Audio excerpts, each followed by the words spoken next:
కొరింథీయులకు రాసిన 2వ పత్రిక 4వ అధ్యాయం 12వ వచనం నుంచి 15వ వచనం దాకా. కావున మాలో మరణమును మీలో జీవమును కార్యసాధకమగుచున్నవి. కృప ఎక్కువ మంది ద్వారా ప్రబలి దేవుని మహిమ నిమిత్తము కృతజ్ఞతాస్తుతులు విస్తరించులాగున సమస్తమైనవి మీ కొరకై ఉన్నవి కాగా విశ్వసించితిని గనుక మాట్లాడి తిని అని వ్రాయబడిన ప్రకారము అట్టి విశ్వాసముతో కూడిన ఆత్మగలవారమై ప్రభువైన యేసును లేపినవాడు యేసుతో కూడా మమ్మును కూడా లేపి మీతో కూడా తన ఎదుట నిలబెట్టినని ఎరిగి మేమును విశ్వసించున్నాం కనుక మాట్లాడుచున్నాం. దేవుని బిడ్డలారా, అపోస్తలుడైన పౌలు మంచి జ్ఞానవంతుడు. సన్హెడ్రిన్ బైబిల్ కాలేజ్ లో డాక్టరేట్ తీసుకున్న మంచి జ్ఞానవంతుడు అపోస్తలుడైన పౌలు. ఆది కాండం నుంచి ద్వితీయోపదేశ కాండం దాకా అన్ని సత్యాలు వాస్తవాలు తెలిసిన వ్యక్తి అపోస్తలుడైన పౌలు. లౌకిక జ్ఞానము కలిగిన వాడు, అనేక రీతిలుగా అన్ని అనుభవాలు కలిగిన వాడు అపోస్తలుడైన పౌలు. ఈ భూమి మీద ఏదో సాధించాలి అని పరిగెత్తి పరిగెత్తి పరిగెత్తి చివరికి అలసిపోయి దమస్కు మార్గంలో యేసుక్రీస్తు ద్వారా పట్టబడ్డాడు అపోస్తలుడైన పౌలు.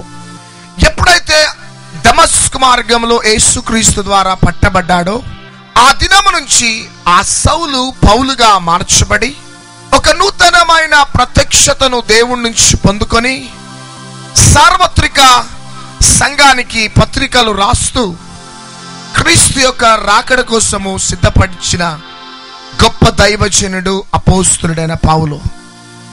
చూడండి ప్రియ దేవుని బిడ్డలారా, అపోస్తలుడైన పౌలు సౌలుగా బ్రతికినంత కాలం లోక సంబంధమైన ప్రత్యక్షతను చేతిలో పట్టుకొని, లోక సంబంధమైన జ్ఞానాన్ని చేతిలో పట్టుకొని, లోక సంబంధమైన శక్తిని చేతిలో పట్టుకొని ఏదో సాధించాలి అని పరిగెత్తి పరిగెత్తి చివరికి చేరవలసిన గమ్యానికి చేరలేని స్థితిలో అర్ధాంతరంగా తన యొక్క ప్రయాణాన్ని దమస్కు మార్గంలో ముగించుకున్నాడు. కానీ దమస్కు మార్గంలో పట్టబడ్డ తర్వాత ఆయనకి దేవుడు ఒక నూతనమైన ప్రత్యక్షతనిచ్చినాడు. గట్టిగా చప్పట్లు కొడదాం. ఎప్పుడైతే ఆ నూతనమైన మహిమ కలిగిన పరలోక ప్రత్యక్షతను చేతిలో పట్టుకున్నాడో దాని ద్వారా ఈ భూలోకాన్ని తల్ల క్రిందులుగా చేస్తూ ముందుకు సాగినాడు. పెంతెకోస్తు దినమున మేడగదిలో శిష్యులు పరలోక ప్రత్యక్షతను పొందుకున్నారు, భూలోకాన్ని తల్ల క్రిందులుగా చేసినారు. దమస్కు మార్గంలో పౌలు పరలోక ప్రత్యక్షతను పొందుకున్నాడు, భూలోకాన్ని తలక్రిందులుగా చేసినాడు. పేతురు యొక్క ఒక్క ప్రసంగం ద్వారా 3000 మంది రక్షింపబడ్డారు. అపోస్తుల కార్యం 3వ అధ్యాయంలో మా దగ్గర వెండి బంగారములు లేవు గాని మా దగ్గర ఉన్నదల్లా యేసు నామములో లేచి నడవమనగానే ఒక వ్యక్తి లేచి నడిచినాడు.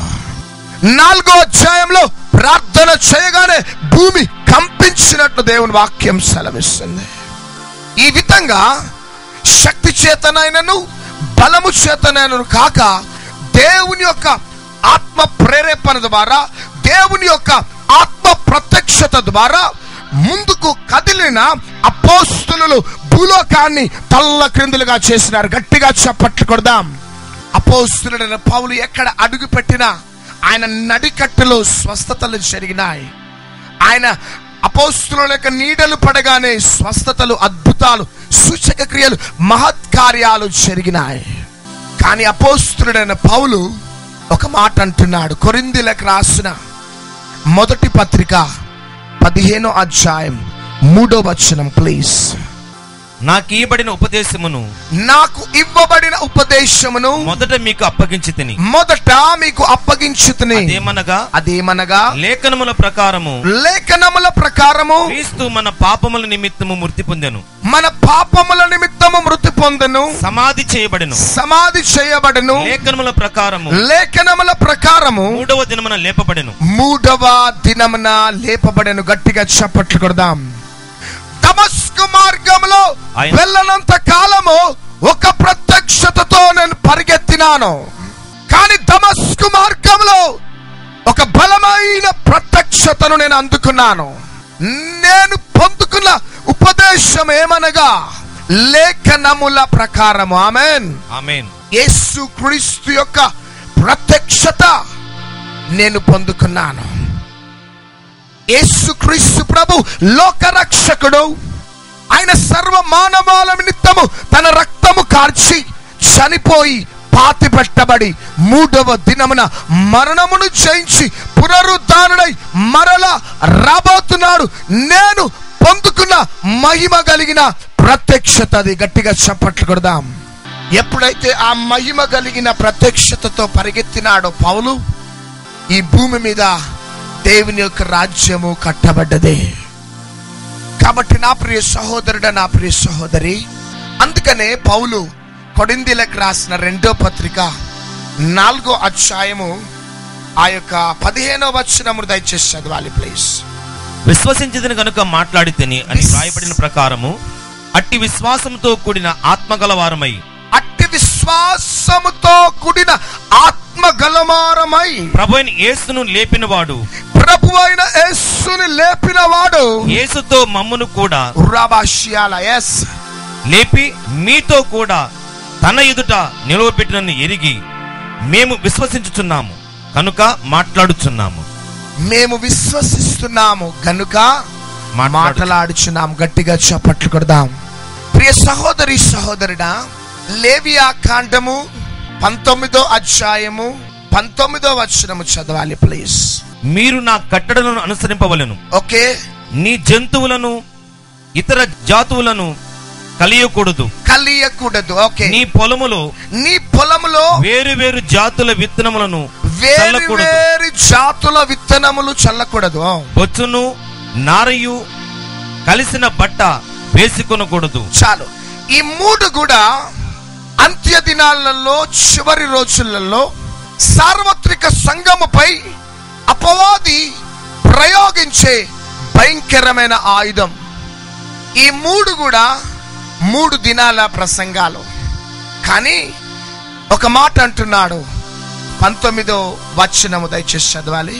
మీరు నా కట్టడలను అనుసరింపవలెను. ఓకే.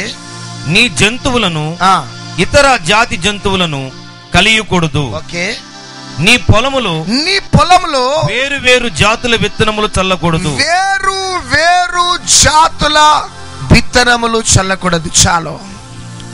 చూడండి, ఈ లాస్ట్ డేస్ లలో ఏమైపోతున్నదంటే అపవాది బైబిల్ గ్రంథంలో అనేక ప్రత్యక్షతలు సార్వత్రిక సంఘానికి ఇస్తూ క్రీస్తు యేసు అనే మహిమ కలిగిన ప్రత్యక్షతను సార్వత్రిక సంఘానికి అపవాది దూరం చేస్తున్నది. వేరు వేరు డాక్ట్రిన్స్, సిద్ధాంతాలు అన్ని కూడా సార్వత్రిక సంఘానికి అపవాది ఎంటర్టైన్ చేస్తూ క్రీస్తు మీద ఉన్న ఆ యొక్క దృష్టిని సార్వత్రిక సంఘము నుండి అపవాది డైవర్ట్ చేస్తున్నదే. బైబిల్ గ్రంథంలో అనేక ప్రత్యక్షతలు ఉన్నాయి. అన్ని కూడా మనం తెలుసుకోవటం మంచిదే. కానీ అన్నిటికంటే ముఖ్యమైనది అపవాది రాజ్యాలను కూల్చేది, అపవాది కోటగోడలను కూల్చేది, క్రీస్తు రాజ్యం కోసం నిన్ను సిద్ధపరిచేది క్రీస్తు యేసులో ఉన్న ప్రత్యక్షత మాత్రమే. చప్పట్లు కొడదాం. క్రీస్తు యేసు ప్రభువు సార్వత్రిక సంఘము కోసం రాబోతున్నాడు ఆయన. ఆమేన్. ఆయన వచ్చినప్పుడు సార్వత్రిక సంఘము మచ్చ అయినను, కలంకమైనను, ముడత అయినను మరి ఏది లేకుండా పరిశుద్ధమైన సంఘము కోసము మన యేసయ్య రాబోతున్నాడు. చప్పట్లు కొడదాం. హల్లెలూయా, హల్లెలూయా. యేసుక్రీస్తు ప్రభు సర్వ మానవాళి నిమిత్తం రక్తం కార్చిన దేవుడు ఆయన. కామ క్రోధ లోభ మద మత్సరము లేకుండా రోషము కలిగిన బ్రతికిన యేసయ్య చనిపోయి పాతి పెట్టబడి 3వ దినమున మరణమును జయించి లేచిన వాడు యేసయ్య. మన ఆధ్యాత్మికమైన ప్రయాణంలో నీకు ఎన్ని ప్రత్యక్షతలున్నా యేసయ్య గురించిన దైవ జ్ఞానము లేకపోతే అపవాది నిన్ను నీ కుటుంబాన్ని బలహీనం చేసేస్తుంది. అందుకనే పేతురు ఏమంటున్నాడంటే, మా దగ్గర వెండి బంగారం లేవు గాని మా దగ్గర ఉన్నదల్లా యేసు నామం మాత్రమే. గట్టిగా చప్పట్లు కొడదాం. నాకు ఇవ్వబడిన ఉపదేశం యేసుక్రీస్తు ప్రభువు చనిపోయి పాతి పెట్టబడి 3వ దినమున లేచినాడు. ఎన్ని ప్రత్యక్షతలు బైబిల్ గ్రంథంలో ఉన్నప్పటికీ కూడా నాకు ఇవ్వబడిన ఉపదేశం, ఈ ఉపదేశం ద్వారా నేను ఎక్కడికైనా వెళ్ళగలుగుతా, ఈ ఉపదేశం ద్వారా నేను ఏమైనా సాధించగలుగుతా, ఈ ఉపదేశం ముందు ఏ సాతాను శక్తులు నిలవలేవు అని పౌలు అంటున్నాడు. గట్టిగా చప్పట్లు కొడదాం. అందుకనే పౌలు ఏమంటున్నాడంటే, విశ్వసించితిని గనుక మాటలాడుతున్నాను అంతే. ఆమేన్. నన్ను బలపరచువాని యందు సమస్తము చేయగలుగుతాను అంతే. ఎందుకు సార్వత్రిక సంఘం బలహీనమైపోతున్నది దినదినము? ఎందుకు దయ్యాలంటే భయము సార్వత్రిక సంఘానికి? దురాత్మ శక్తులు, రోగాలంటే ఎందుకు భయపడుతున్నారు?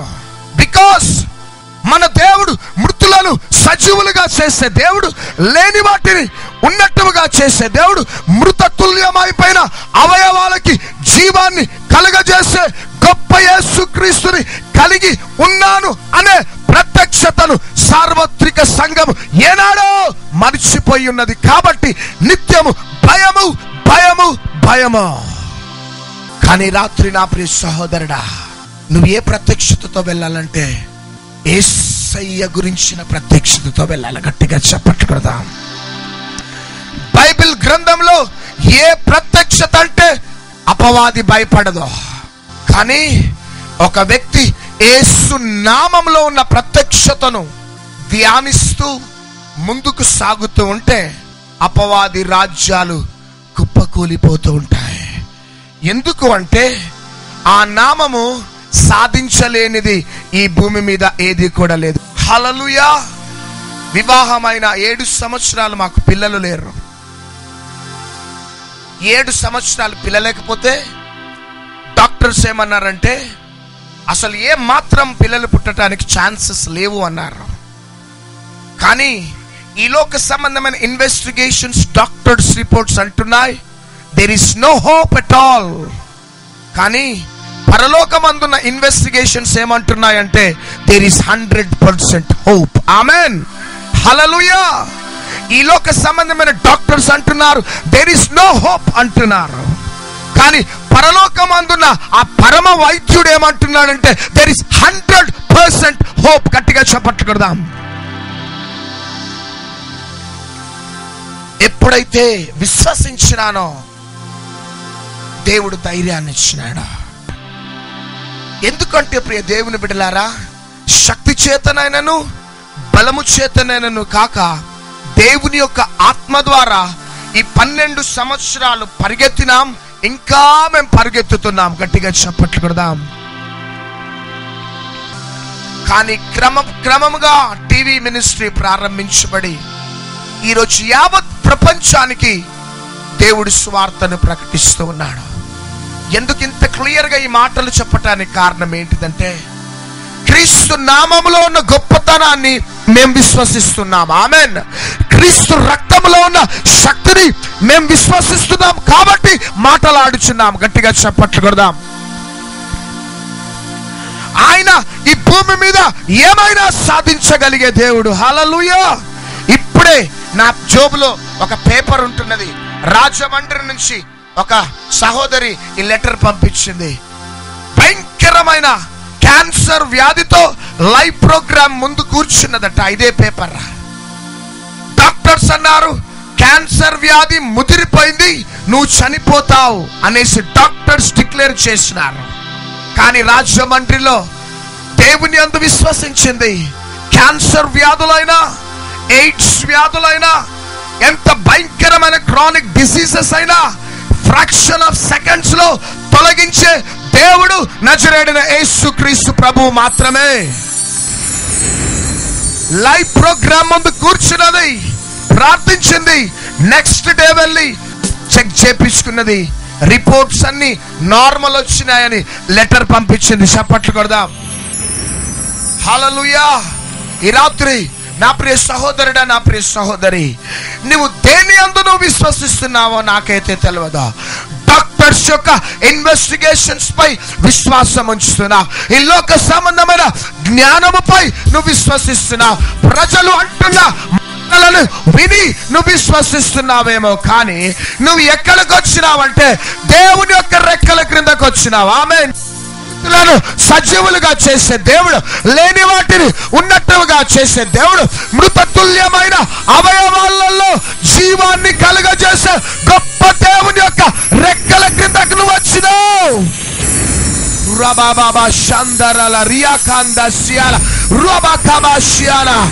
డాక్టర్స్ అంటున్నారు నీకు పిల్లలు పుట్టారంటున్నారు, కానీ ఈ రోజే నా యేసయ్య నీ గర్భాన్ని తెరుస్తున్నాడు. చప్పట్లు కొడదాం.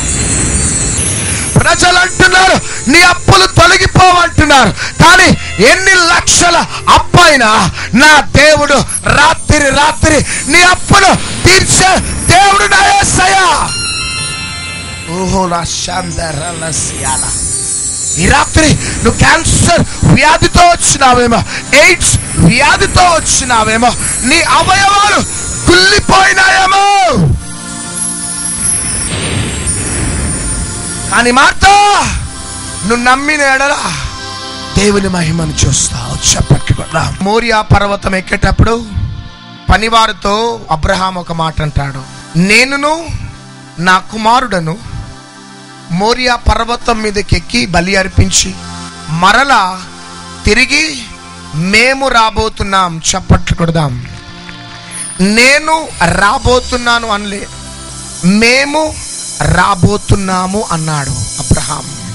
చూడండి, తాను విశ్వసించినాడు కాబట్టి అట్టి మాటలని దేవుణ్ణి బట్టి అనగలుగుతున్నాడు. చప్పట్లు కొడదాం.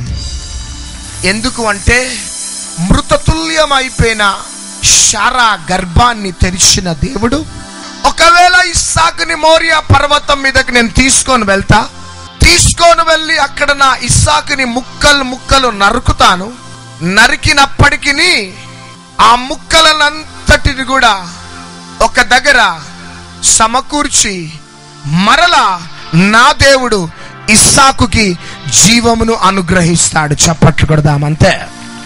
నా ఇస్సాకులు ముక్కలు ముక్కలు నరకబడ్డా నా దేవుడు ఎంత గొప్ప దేవుడు అంటే నరకబడిన ఆ ముక్కలను సైతం ఒక దగ్గర చేర్చి జీవాన్ని చేకూర్చే దేవుడే నేను నమ్ముకున్న దేవుడు. ఆమేన్. అందుకనే పౌలు అంటున్నాడు, నేను విశ్వసించితిని గనుక మాటలాడుచున్నానా.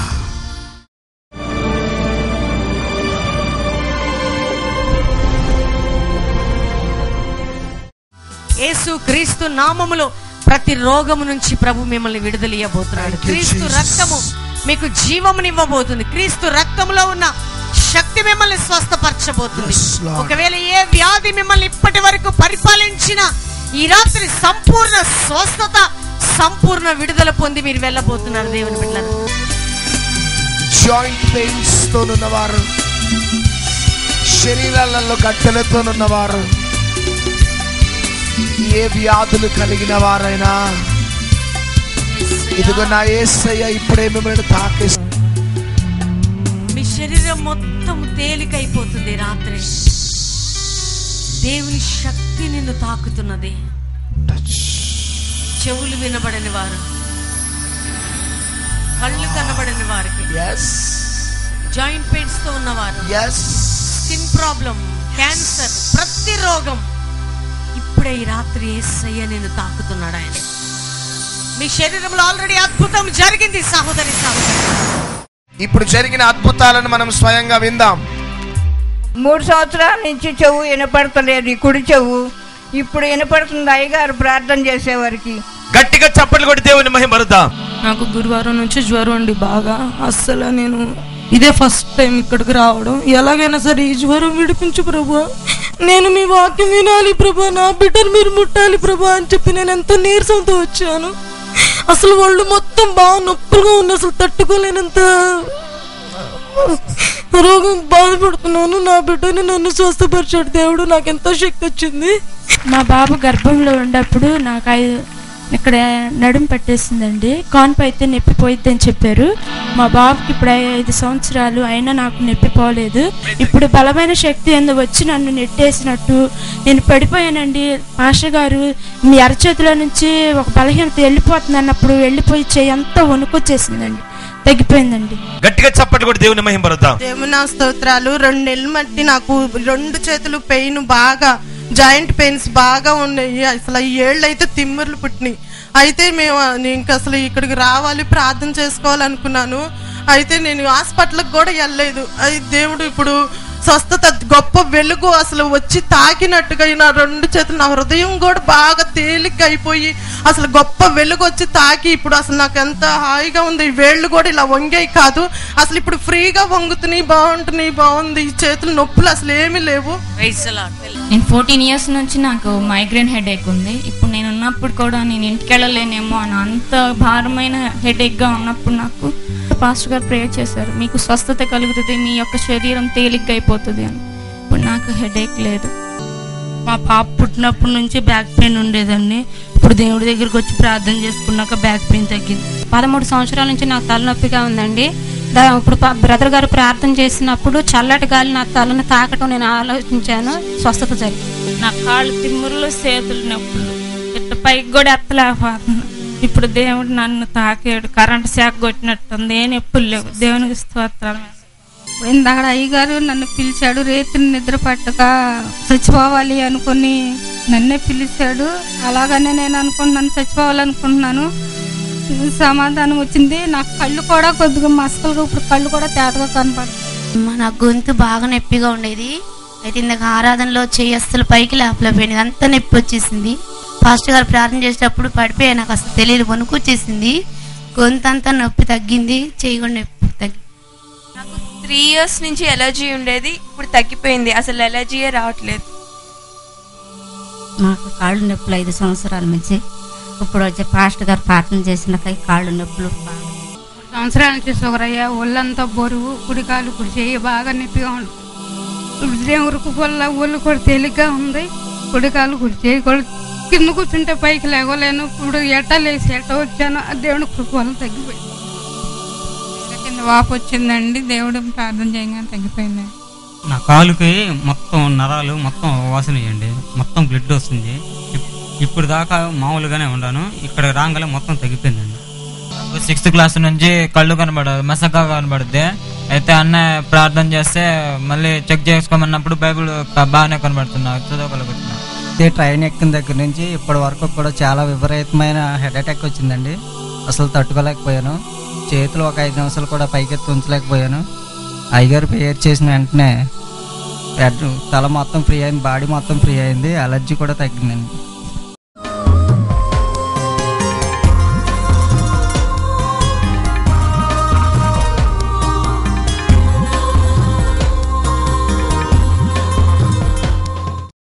అయితే మా తమ్ముడు 8 సంవత్సరాల క్రితం ఎక్కడికి వెళ్ళిపోయాడు. మేము బెల్లంపల్లి జనవరిలో వెళ్ళి అక్కడికి వెళ్ళి ఫోటో తీసుకొని వెళ్ళి ప్రార్థన చేయించుకొని వచ్చిన తర్వాత తమ్ముడు వచ్చాడండి క్షేమంగా. నేను మొట్టమొదటిసారిగా అమ్మగారు ఇక్కడ ఆల్ నైట్లో ఆరాధనకు వచ్చినప్పుడు అమ్మగారు ఏం చెబుతుందంటే, యేసు నామంలో కడుపులో గడ్డలు కరిగిపోను కాక అన్నప్పుడు నేనేం చేసినంటే, నాకు 7 సంవత్సరాల నుంచి ఇక్కడ నొప్పి అంత గడ్డలాగా వచ్చేది.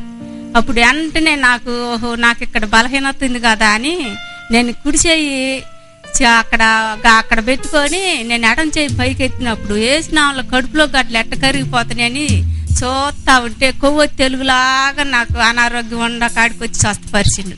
సాక్ష్యం దేవుడు దీవించింది కాక. ప్రవీణ్ కుమార్ గారి దగ్గరికి నా జీవితంలో 24 సంవత్సరాల్లో ఒకే ఒక్కసారి వచ్చాను నేను. ఆ ఒకే ఒక్కసారి నా జీవితంలో జరిగిన మార్పు ఏంటంటే, నా తోటి స్నేహితులంతా నన్ను ఎగతాళి చేసేవాళ్ళు. నువ్వు ఎప్పుడు ఇంతేరా, నీకు పెళ్లి కాదు, నీ బతికింతే, ఇంకా నువ్వు చనిపోవటమే అంటే ఆ మాటకి నేను మనోవేదన చెంది పురుగు మందు బుడ్డి కొనుక్కొని బండికి తగిలిచ్చి మరి ఒక 5 minutes ఆగి ప్రవీణ్ కుమార్ గారి వాక్యం దగ్గరకు వచ్చిన తర్వాత 3 నెలలకు నాకు మ్యారేజ్ అయిందండి. అన్ని బాధలు తొలగిపోయినాయండి నాకు. చూడండి, వెస్ట్ ప్యారిస్ చర్చిలో ఇంతకుముందు ఈ మంగళవారం ప్రేయర్ జరిగేది. అప్పుడు ఆ సమయంలో నాకు కూడా బాగా గుర్తుంది, ఈ సహోదరుడు బాటిల్ తీసుకుని వచ్చాడు.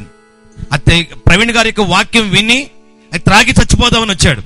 అయితే దైవ సేవకులు పేరు పెట్టి పిలవటం, దైవ సేవకుల యొక్క ప్రార్థన ద్వారా జరిగిన ఈ గొప్ప అద్భుతాన్ని బట్టి మనం గట్టిగా చప్పుడు కూడా దేవుని మహింపరుద్దాం. చనిపోయిన వారు బ్రతికే దానికంటే కూడా ఒక ఆత్మ రక్షణ పొందటం గొప్ప అద్భుతం. ఇటువంటి గొప్ప అద్భుత కార్యాన్ని మరి సహోదరుడిని ప్రభు కాపాడి రక్షించినందుకు నిజంగా మనం దేవునికి వందనాలు చెల్లించబద్దులమైనాం. కాబట్టి మా అబ్బాయికి అయితే ఒక రోజు పగలు తగ్గుతుంది, నైట్ జ్వరం వస్తుంది. ఏను పేవా అని ప్రార్థన చేసుకుంటే మరి హాస్పిటల్ తీసుకెళ్తున్నాం, తగ్గట్లేదు. మరి దగ్గు కూడా విపరీతంగా వస్తుంది. సరే 2 హాస్పిటల్ తీసుకెళ్ళినా తగ్గట్లేదు. సరే అప్పుడు మరి పెవీన్ అని మరి ఫోన్ చేశాను, తగ్గిద్దులేమ్మా స్వస్థత ఇస్తారు దేవుడు అని చెప్పి అన్నారు. మరి ఆ కచీపేసి పెవీన్ మరి ప్రార్థన చేసి 2వ రోజు చేశారు. అసలు 3వ రోజు కల్లా దేవుడు నిజంగా మంచి స్వస్థత ఇచ్చారండి. నిజంగా దేవుడు మంచి స్వస్థత ఇచ్చినందుకు దేవుడు నామకి ఇచ్చిన సాక్ష్యం దీవించిన కాక.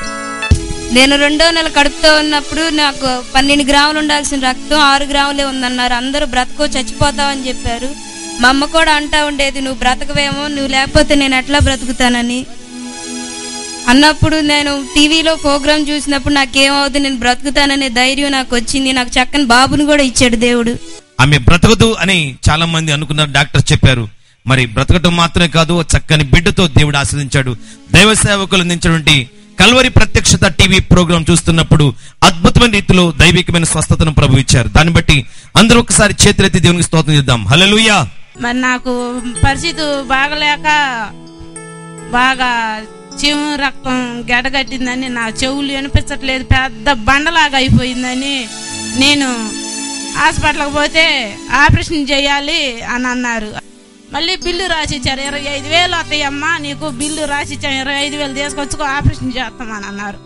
మరి నాకు 25,000 నేను ఎక్కడ తీసుకొచ్చుకున్నాను ప్రభా, మరి అంత నీ చిట్టమైతే నాకు తగ్గిపోవాలని అన్ని కన్నీటి ప్రార్థన చేసుకుంటుంటే అయ్యగారిది ప్రార్థన జరిగేటప్పుడు మేము నీళ్లు ప్రార్థన చేసేటప్పుడు నీళ్లు అటు పెట్టుకున్నాము. నీళ్ళు తాగాక ఆ కచీపు అట్ట 6 రోజులు నెత్తిని కట్టుకున్నాక మళ్ళీ డాక్టర్ కడిపోతే ఆపరేషన్ అవసరం లేదు నీకు, మందులకే తగ్గిపోయింది, దేవుడు నమ్ముకున్న బిడ్డ పట్టుకుంటా నువ్వు వెళ్ళిపోనని డాక్టరే చెప్పాడు. అందుకని నేను ఇంకా మందులు కూడా తెచ్చుకోకుండా నేను వచ్చేసాను. చిన్న శాసన దేవుడు దీవించుగాక.